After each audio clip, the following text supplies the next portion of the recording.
मो भाया अनेक एलटीआर आस्पिरेंट को मध्य मानसिक दुश्चिंता भर्ती अच्छी कारण वर्तमान दीर्घ 3 वर्ष है LTR process high school teacher process वर्तमान प्रोसेसिंग रे ही रही जाइए। यार कारण आमे मध्य बुझीपारनु बारंबार ओडब्ल्यूएससी ऑफिस जिबा परे मध्य किछिटा केस नंबर देकी ओडब्ल्यूएससी हमको पठै दउची।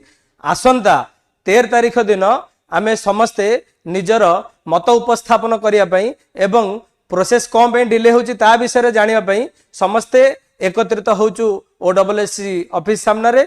आसंता 13 तारीख दिन जेते मात्रा रे पिला जेते मात्रा रे छात्र पारुचंती समस्ते आम सहित योगदान करंतु। वर्तमान पिला माने समस्ते बहुत दुश्चिंतार अछन जे आगु को आमे कोन करि परिबा सेथिपई अन्य एजुकेटर माने जो माने अछंती से माने एवं संपूर्ण छात्र माने आसिक आमे जोग देले आमे जानि परिबे जे एक्चुअली हम प्रॉब्लम टा कोन सेथिपई आमे आगु को प्रिपरेशन मध्य करिया पई निजर मन को स्थिर करि परिबा।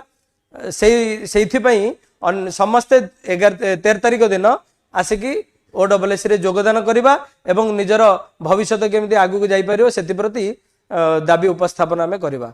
एई एलटीआर संपूर्ण विषय रे काली मो मन कथा नै कि मो आपण मानक पाखो आसुची समस्त केही भी देखिबा को भूलिबेनी एवं जेउ माने 13 तारीख दिन जोग देबा करबा को चाहुचंती से माने मो निज नंबर रे आपण माने कांटेक्ट करि परिबे।